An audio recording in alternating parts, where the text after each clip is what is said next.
వాణి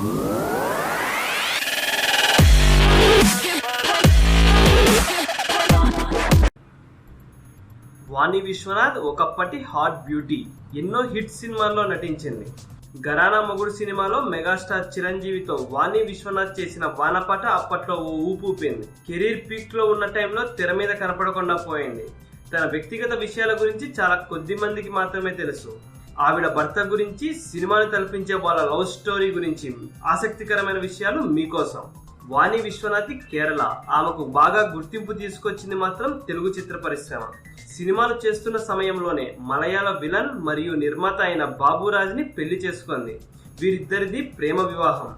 వాళ్ళ love story చాలా వెరైటీగా ఉంటుంది. అదేంటంటే, ఒక సినిమా షూటింగ్ జరుగుతున్నప్పుడు చిత్ర బృందం అంతా సరదాగా అంత్యాక్షరి ఆడారట. అప్పుడు ఏదో మాటల్లో ఏదో పాట చరణం పాడుతూ ఆ పాటకు సంబంధించిన పల్లవి చెబితే మీరు ఏమడిగినా ఇస్తానని మాట ఇచ్చింది. విలన్ కదా, పాటల గురించి ఏం నాలెడ్జ్ ఉంటుందిలే అని అనుకుందట. కానీ ట్విస్ట్ ఏంటంటే, వాణి చరణం పాడగానే ఆయన పల్లవి అందుకున్నాడు. దీంతో పందెంలో ఓడిపోయింది వాణి.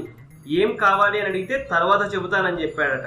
కొన్ని రోజుల తర్వాత, మీరు పందెంలో ఓడిపోయారు, నాకు ఒకటి బాకీ ఉన్నారు, ఇప్పుడు ఇస్తారా అని అడిగాడట.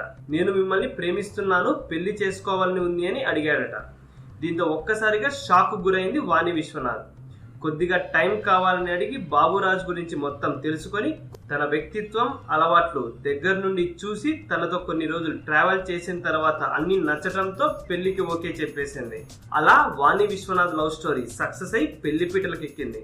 ఇప్పుడు చాలా హ్యాపీగా ఉంది. 2 పిల్లలు కూడా ఉన్నారు. బోయపాటి సినిమాతో తెలుగులోకి రీఎంట్రీ ఇస్తూ సెకండ్ ఇన్నింగ్స్ ప్రారంభించబోతోంది వాణి విశ్వనాథ్. ఇలాంటి మరిన్ని ఇంట్రెస్టింగ్ మూవీ అప్డేట్స్ కోసం మా ఛానల్ ని సబ్స్క్రైబ్ చేయడం మాత్రం మర్చిపోకండి.